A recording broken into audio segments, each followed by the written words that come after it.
Voice record అనేది చక్కర్లు కొడుతూ ఉండేది. ఆ ఫోన్ నెంబర్ తెలిసినా కూడా ఏమని 15 లక్షల రూపాయలకి లేదంటే 20 లక్షల రూపాయలకి టీచర్ ఉద్యోగం దొరుకుతుంది, మనం మాట్లాడుకుందాం రండి ఆ వాయిస్ రికార్డులో ఉన్నట్టుగా సోషల్ మీడియాలో అంతా కూడా చూశారు. దాని మీద ఆ నంబర్ తెలుసున్నా కూడా దాని మీద ఎఫ్ఐఆర్ నమోదు చేయడానికి ఎఫ్ఐఆర్ నంబర్ 75/2025 ఆ ఫైల్లో కూడా కన్సల్టెడ్ విత్ హైర్ అఫీషియల్స్ అని రాసినట్టు చెబుతున్నారు. మరి ఏమని చెప్పారు హైర్ అఫీషియల్స్? ఈ ఫైల్ మీద ముందుకు పోవద్దని ఏమైనా చెప్పారా? ఎందుకు ఇన్వెస్టిగేషన్ చేయట్లేదు?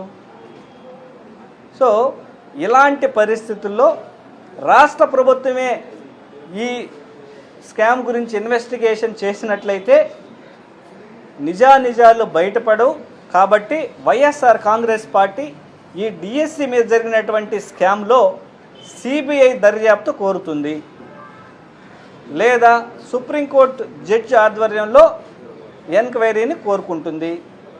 అలాగే మోరల్ రెస్పాన్సిబిలిటీ తీసుకొని ఇక్కడ కేంద్రంలో ఏదైతే హైర్ ఎడ్యుకేషన్ మంత్రివర్యులు రిజైన్ చేశారో నీట్కి సంబంధించినటువంటి విషయంలో, అదేవిధంగా ఆంధ్ర రాష్ట్రంలో డిఎస్సికి సంబంధించినటువంటి ఎగ్జామ్లో ఆరోపణలు ఉన్నాయి. కాబట్టి ఖచ్చితంగా వైఎస్ఆర్ కాంగ్రెస్ పార్టీ నుంచి డిమాండ్ చేస్తున్నాం, హ్యూమన్ రిసోర్స్ మినిస్టర్ అలాగే విద్యాశాఖ మంత్రివర్యులుగా ఉన్నటువంటి శ్రీ నారా లోకేష్ గారు ఖచ్చితంగా రాజీనామా చేసి వాళ్ళ యొక్క చిత్తశుద్ధిని నిరూపించుకోవాలని, అలాగే ఎంక్వైరీ ద్వారా నిజాలు బయటపెట్టి డిఎస్సికి సంబంధించినటువంటి ఏదైతే తప్పులు దొర్లున్నాయో అన్నీ సరిదిద్దాలని వైఎస్ఆర్ కాంగ్రెస్ పార్టీ నుంచి డిమాండ్ చేస్తూ ఉన్నాం.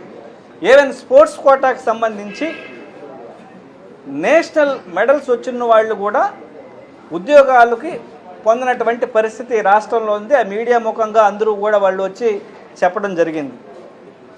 కాబట్టి రాష్ట్రంలో జరుగుతున్నటువంటి పలు విషయాల మీద ఇప్పటికే నిరుద్యోగుల్లోనూ ప్రజల్లోనూ అలాగే విద్యార్థుల యొక్క తల్లిదండ్రుల్లోనూ లేనిపోని అనుమానాలు ఉన్నాయి. కాబట్టి ఆ అనుమానాలని నివృత్తి చేయాల్సినటువంటి బాధ్యత ఈ రాష్ట్ర ప్రభుత్వం మీద ఉందని వైఎస్ఆర్ కాంగ్రెస్ పార్టీ నుంచి డిమాండ్ చేస్తా ఉన్నాం.